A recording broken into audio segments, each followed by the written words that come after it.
जय जगन्नाथ मना चिन्मय आपण मैंने देखुं महांती स्टडी देखु मुझे आपण मानक डिस्कसन करने चाहूँगी कि आपणकर जो गला आरआई एआरआई देखो आरआई एआरआई अमीन आईसीडीएस सुपरवाइजर जहाँ भी जाई थाउ आपणकर केते कौन कट ऑफ गला कौन गला ता विषय डिटेल्स रे आमे देखिबा।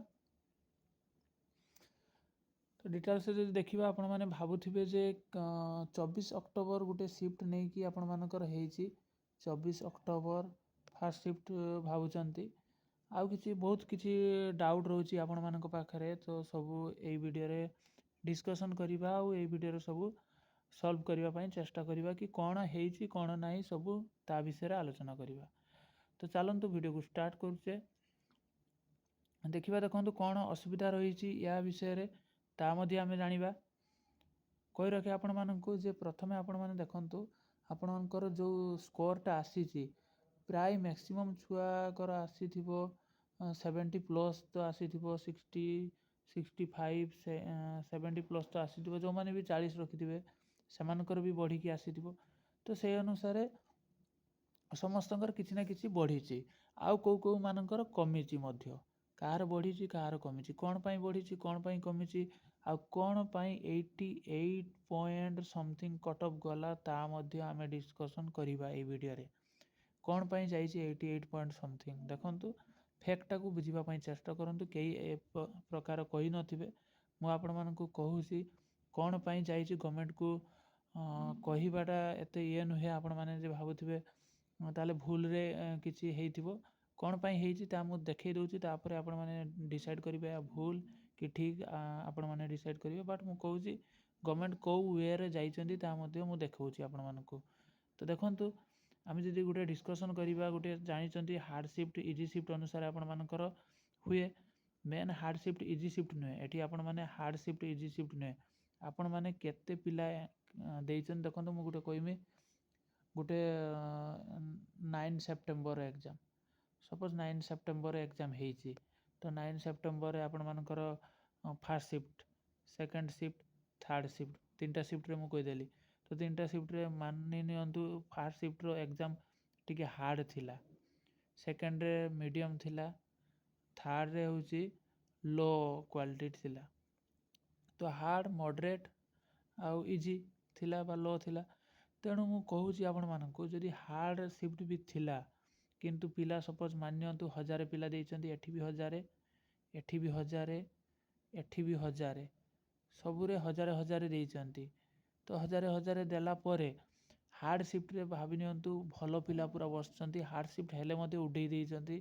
आपण मानकर 900 जन पिला भाबि नियंतु भलो स्कोर करिचंती 80+ स्कोर करिचंती आ मीडियम रे आपण मानकर भी से 900 पिला आपण मानकर सपोज 80+ करचंती आउ इजी रो मध्ये आपण मानकर सपोज खराब पिला माने बसितले इजी शिफ्ट हैला परे भी 500 पिला 80+ करिचंती तोला आपण मानकर देखंतु ताहाले एठी 900 टा भेरी करिवनी आपण मानकर हार्ड शिफ्ट होउची कि कोन शिफ्ट होउची जेहेतु बेसी पिला भलो मार रखिचंती तणु एटा को इजी मानि निया जीवो शिफ्ट रे कोन किछि नै हार्ड शिफ्ट पड़ू लो शिफ्ट पड़ू किछि नै आपणकर जो शिफ्ट रे जेते भलो पिला बसिथिबे ताकू सेते इजी माना जीवो जेते भलो स्कोर करिथिबे हार्ड शिफ्ट है कि जदि भलो पिला बसिक भलो स्कोर करचंती ताले से शिफ्टटा इजी ही माना जीवो तो से अनुसार आपनको मना जाइछि तापरे आ गुटे फैक्टर होची आपण मानकर जो मार्कटा देखौचंती सेटा आपण मानकर एक्चुअल मार्क नुहे कार भी 84 अछि कमी की 81 हेइछि ता मध्ये हेइछि कार भी 86 कमी की 84 हेइछि ता मध्ये हेइछि कार भी 60 बढ़ी की 80 हेइछि ता भी हेइछि किंतु सेटा होची आपण मानको जोटा देखा जाउछि सेटा नॉर्मलाइज मार्क देखंतु नॉर्मलाइज मार्क भी नुहे बिकॉज आपण मानकर प्रथम गोटे नॉर्मलाइज मार्क कढा जाइतिला सपोज आपण मानकर 60 अछि ताको नॉर्मलाइज करी कि 62 करा हेइछि कि 65 करा हेइछि जहार 80 थिला कमा हेइ कि सपोज 75 करा हेइछि एमिति नॉर्मलाइज करा हेइछि प्रथमे तापरे कोन करा हेइछि ना परसेंटाइल मार्क कढा हेइछि मन रखंतु परसेंटाइल मार्क कढा जाइछि परसेंटाइल मार्कटा कोन केते परसेंटाइल ମୁଁ ଯେଇଟା ଆପଣମାନଙ୍କୁ କହିଲି ଆପଣଙ୍କ ସିଫ୍ଟରେ 900 ଜଣ ଭଲ କରିଛନ୍ତି, 900 ଜଣ ଭଲ କରିଛନ୍ତି, ଆଉ ଗୋଟେ ଇଜି ସିଫ୍ଟରେ 500 ଜଣ ଭଲ କରିଛନ୍ତି, ତାହେଲେ ତାଙ୍କର ପରସେଣ୍ଟାଇଲ୍ଟା ଅଧିକା ହେବ ଆପଣମାନଙ୍କ ପରସେଣ୍ଟାଇଲ୍ଠୁ। ତେଣୁ ସେମାନଙ୍କର ପରସେଣ୍ଟାଇଲ୍ ଭ୍ୟାଲୁ ବଢ଼ିଯିବ, ତେଣୁ ଆପଣମାନଙ୍କର ପରସେଣ୍ଟାଇଲ୍ ଭ୍ୟାଲୁ କିଛି କମିଯିବ। ତେଣୁ ସେହି ପ୍ରକାର ହେଇଛି, ଏଟା ହେଉଛି ପରସେଣ୍ଟାଇଲ୍ ଭ୍ୟାଲୁ। ଆପଣମାନେ ଭାବୁଥିବେ ଯେ ଏତେ ହାଇ କଟଅଫ୍ କ'ଣ ପାଇଁ ଗଲା, ଏତେ ହାଇ କଟଅଫ୍ ନୁହେଁ, ଏଟା percentile value not high cut-off. ଦେଖନ୍ତୁ ଏଟା କଟଅଫ୍, ହାଇ କଟଅଫ୍ ମାର୍କ ଅନୁସାରେ ଏଟା ନୁହେଁ, ଯେ ମାର୍କ ସମସ୍ତଙ୍କର କହୁଥିବେ 40 ମାର୍କ ବଢ଼ି ଦିଆଯାଇଛି, 20 ମାର୍କ ବଢ଼ି ଦିଆଯାଇଛି, 25 ମାର୍କ ବଢ଼ି ଦିଆଯାଇଛି। 25 ମାର୍କ ବଢ଼ା ହେଇନି, ଏଟା କାହାରି 40 ମାର୍କ ବଢ଼ା ହେଇନି, କାହାରି 20 ମାର୍କ ବଢ଼ା ହେଇନି। ଏଇଟା ମନେ ରଖନ୍ତୁ, କାହାରି 20 ମାର୍କ ବଢ଼ା ହେଇନି, କାହାରି 40 ମାର୍କ ବଢ଼ା ହେଇନି। ସମସ୍ତଙ୍କର ପରସେଣ୍ଟାଇଲ୍ ଭ୍ୟାଲୁ ବଢ଼ା ହେଇଛି, ମାର୍କ ବଢ଼ା ଯାଇନି। ଏଇଟା ମନେ ରଖନ୍ତୁ, ଗଭର୍ଣ୍ଣମେଣ୍ଟକୁ କିଛି ଇଏ କରିବାଟା ଭୁଲ। ବିକଜ ଏଟା ଆପଣମାନଙ୍କର ପରସେଣ୍ଟାଇଲ୍ ମାର୍କ ବଢ଼ା ହେଇଛି, ନଟ୍ ମାର୍କ ବଢ଼ା ହେଇଛି, ପରସେଣ୍ଟାଇଲ୍ ବଢ଼ା ହେଇଛି। ଆପଣମାନେ କେତେ ପରସେଣ୍ଟାଇଲ୍, ସପୋଜ ଆପଣମାନେ 500 ଜଣ ଭିତରେ ଅଛନ୍ତି, ଆପଣଙ୍କର 1000 ଜଣରୁ 500 ଜଣ ଭିତରେ ଆପଣମାନେ 500 ଉପରେ ଅଛନ୍ତି, ତାହେଲେ 50 ପରସେଣ୍ଟାଇଲ୍ ଉପରେ ଆପଣ ଅଛନ୍ତି। ସପୋଜ ଆପଣଙ୍କର 1000 ପିଲା ବସିଥିଲେ, ଆପଣ ଭଲ ସ୍କୋର କରିଛନ୍ତି, ଟପ୍ 100 ଭିତରେ ଆପଣମାନଙ୍କର ଅଛନ୍ତି, ତାହେଲେ ଆପଣମାନେ ଭାବି ନିଅନ୍ତୁ 90 ପରସେଣ୍ଟାଇଲ୍ ମାର୍କରେ ଅଛନ୍ତି, କି 800ରେ ଅଛନ୍ତି, କି 80 ପରସେଣ୍ଟାଇଲ୍ ମାର୍କରେ ଅଛନ୍ତି। ଏହି ପ୍ରକାର ଆପଣମାନେ ଅଛନ୍ତି। ଆପଣମାନଙ୍କ ସିଫ୍ଟରେ ଆପଣ କେତେ ଟପ୍ କରିଛନ୍ତି ସେଇଟା ହେଉଛି ଆପଣଙ୍କର ପରସେଣ୍ଟାଇଲ୍। ସେଇ ପରସେଣ୍ଟାଇଲ୍ ମାର୍କ ଅନୁସାରେ ହେଇଛି। ଆପଣ ଯଦି 40 ବି ରଖିଥିବେ, ଆପଣମାନଙ୍କୁ 90 ବି କରେଇ ଦିଆଯାଇଥିବ, ତାହେଲେ ଆପଣମାନେ ସେଟା ହେଉଛି 40 ମାର୍କ 90 କେମିତି ହେଲା, 50 ମାର୍କ ବଢ଼ିଲା କି, ନଟ୍ 50 ମାର୍କ ବଢ଼ି ନାହିଁ, ସେଟା ହେଉଛି ପରସେଣ୍ଟାଇଲ୍ ମାର୍କ ବଢ଼ିଛି, ନଟ୍ ମାର୍କ ବଢ଼ିଛି। 40 ମାର୍କରୁ ଡାଇରେକ୍ଟ 50 ଦେଇଦେଲେ, ଏଟା ଯେଉଁମାନେ ବି କହୁଛନ୍ତି ଭୁଲ, ଆକ୍ଚୁଆଲି ରଙ୍ଗ ଇନଫର୍ମେସନ୍ ଦେଉଛନ୍ତି ଆପଣମାନଙ୍କୁ। 40ରୁ ଡାଇରେକ୍ଟ 50 ମାର୍କ ବଢ଼ା ଯାଇନି, ସେଟା ହେଉଛି ସମସ୍ତେ ଆପଣମାନଙ୍କର ସିଫ୍ଟରେ ହେଇପାରେ 40ରୁ କମ୍ କମ୍ ରଖିଛନ୍ତି। ଆପଣ ସପୋଜ 1000 ପିଲା ପରୀକ୍ଷା ଦେଇଛନ୍ତି, ଆପଣଙ୍କ ସିଫ୍ଟରେ 100 ପିଲା ଭିତରେ ଆପଣ ଅଛନ୍ତି, ତାହେଲେ 90 ପରସେଣ୍ଟାଇଲ୍ରେ ଆପଣ ପହଞ୍ଚି ଯାଇଛନ୍ତି। ତେଣୁ ସେଇ ପରସେଣ୍ଟାଇଲ୍ ମାର୍କ ଏଟା ଦିଆଯାଇଛି, ନଟ୍ ଆପଣମାନେ ଏଟା ଭାବନ୍ତୁନି କି ଆପଣଙ୍କର 50 ମାର୍କ ବଢ଼େଇ ଦିଆଯାଇଛି, 40ରୁ 50 ବଢ଼େଇକି 90 କରିଦିଆଯାଇଛି, ଏଟା କିଛି ନୁହେଁ। ହାଇ କଟଅଫ୍ କିଛି ଯାଇନାହିଁ, 65 ମାର୍କ ରଖିଥିବା ପିଲା ମଧ୍ୟ ପାଇଛନ୍ତି, 60 ମାର୍କ ରଖିଥିବା ପିଲା ମଧ୍ୟ ପାଇଛନ୍ତି। ଯେ ଯାହା ସିଫ୍ଟ ଅନୁସାରେ ଡିପେଣ୍ଡ କରେ ଆପଣମାନଙ୍କର ପରସେଣ୍ଟାଇଲ୍ ଭ୍ୟାଲୁ କେତେ ମିଳିଛି। ତ ପରସେଣ୍ଟାଇଲ୍ ଅନୁସାରେ ଏଟା ହେଇଛି, ନା କି ଆପଣମାନଙ୍କର ମାର୍କ ବଢ଼େଇକି କରାଯାଇଛି, ଆପଣଙ୍କର ପରସେଣ୍ଟାଇଲ୍ ଅନୁସାରେ ହେଇଛି। ଯେତେବେଳେ ଆପଣମାନେ ଟେକ୍ସଟ ବୁକ୍ କୌଣସି ବି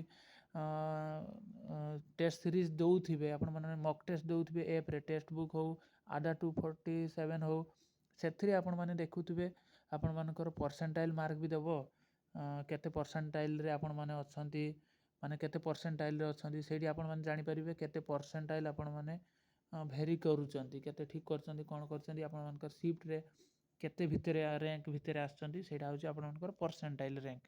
ସେଇ ପରସେଣ୍ଟାଇଲ୍ ର୍ୟାଙ୍କ ଅନୁସାରେ ହେଇଛି, ନା କି ଆପଣମାନଙ୍କର 50-20 ବଢ଼ା ଯାଇଛି, କାହାରି 50-20 ସେମିତି ବଢ଼ା ଯାଇନି। ନର୍ମାଲାଇଜ୍ ମାର୍କ ହଁ 2, 4, 5 ପର୍ଯ୍ୟନ୍ତ ବଢ଼ିଛି ସମସ୍ତଙ୍କର, କିନ୍ତୁ 20, 25, 30 ପର୍ଯ୍ୟନ୍ତ ଏଟା ମାର୍କ କାହାରି ବଢ଼ିନାହିଁ। ସେଟା ହେଉଛି ପରସେଣ୍ଟାଇଲ୍ ମାର୍କ, ନଟ୍ କି ମାର୍କ ବଢ଼େଇକି 81, 85, 87 ଦିଆଯାଇଛି। 87 ପରସେଣ୍ଟାଇଲ୍ ଆପଣଙ୍କର ଅଛି, ନା କି 87 ମାର୍କ କରି ଦିଆଯାଇଛି। ଆପଣମାନଙ୍କର ସେ ଏଗୁଡ଼ା ସବୁ ପରସେଣ୍ଟାଇଲ୍ ମାର୍କ, ମନେ ରଖନ୍ତୁ ପରସେଣ୍ଟାଇଲ୍ ମାର୍କ। ତେଣୁ ୟା ଭିତରେ କିଛି ଇଏ ହୁଅନ୍ତୁନି କି 88 କଟଅଫ୍ ଗଲା, 88 କଟଅଫ୍ ଯାଇନାହିଁ, 65ରୁ ବି ମଧ୍ୟ ହେଇଛି। କିଛି ପିଲାକୁ ଆପଣମାନେ ପଚାରି ବି ପାରନ୍ତି, 65 ପିଲା ବି ହେଇଥିବ, ବିକଜ ସେଟା ହେଉଛି ତାର 65ରେ ହେଇପାରେ, ତାଙ୍କ ସିଫ୍ଟରେ 65 ଉପରକୁ ବହୁତ କମ୍ ପିଲା ରଖିପାରନ୍ତି, ସେଇ ସିଫ୍ଟରେ 65, 70 ପର୍ଯ୍ୟନ୍ତ ହାଏଷ୍ଟ ମାର୍କ ଉଠିଥିବ। ସେ 65 ଯେହେତୁ ରଖିଛି, 8-10 ଜଣ ପିଲା ରଖିଛନ୍ତି, ସେ 95 ପରସେଣ୍ଟାଇଲ୍ ବି ହେଇପାରେ ତାର, ତେଣୁ 95 ପରସେଣ୍ଟାଇଲ୍ରେ ସେ ପାଇଲା। ତେଣୁ ଏଟା ପରସେଣ୍ଟାଇଲ୍ ମାର୍କ, ନା କି 40-50 ମାର୍କ ଡାଇରେକ୍ଟ ବଢ଼ି ଦିଆଯାଇଛି, ଏଟା କିଛି କାହାରି ବଢ଼ା ଯାଇନି। କେହି ଇଏ ହୁଅନ୍ତୁନି। ଯେ 24 ଅକ୍ଟୋବର କଥା କହୁଛି, 24 ଅକ୍ଟୋବର ସମସ୍ତେ ହେଇପାରନ୍ତି 80-85, ଭଲ ଇଜି ସିଫ୍ଟ ପଡ଼ିଥିବ, 80-85 ସମସ୍ତେ ମାରିଛନ୍ତି, ସମସ୍ତେ 80-85 ମାରିଲେ ସେମାନେ 50 ପରସେଣ୍ଟାଇଲ୍ କି 80 ପରସେଣ୍ଟାଇଲ୍ 70 ପରସେଣ୍ଟାଇଲ୍ରେ ରହିଯିବେ, ସେମାନେ ହେଇପାରିବେ କି 90 ପରସେଣ୍ଟାଇଲ୍ ଯାଇପାରିବେ କି, ସମସ୍ତେ ଅଧିକା ମାର୍କ ରଖିଲେ। ତେଣୁ ଭଲ ସମସ୍ତଙ୍କର ପରସେଣ୍ଟାଇଲ୍ ଅଧିକା, ମାନେ କ'ଣ ରହିଲା, ଇକ୍ୱାଲିରେ ରହିଲା, ତେଣୁ 70+ ସମସ୍ତେ କରିଥିବେ, ତାହେଲେ ଇକ୍ୱାଲି 70-80 ପରସେଣ୍ଟାଇଲ୍ରେ ସେମାନେ ରହିଲେ, ତେଣୁ ଏଟା percentile mark.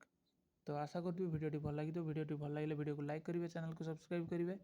Thank you for watching this video. Next exam पे केमिति कौन परसेंटाइल अनुसार आपण माने मार्क रखिपारे, चैनल को सब्सक्राइब कर रखिए जहाँफल मो अपडेट वीडियो भी आनिबी।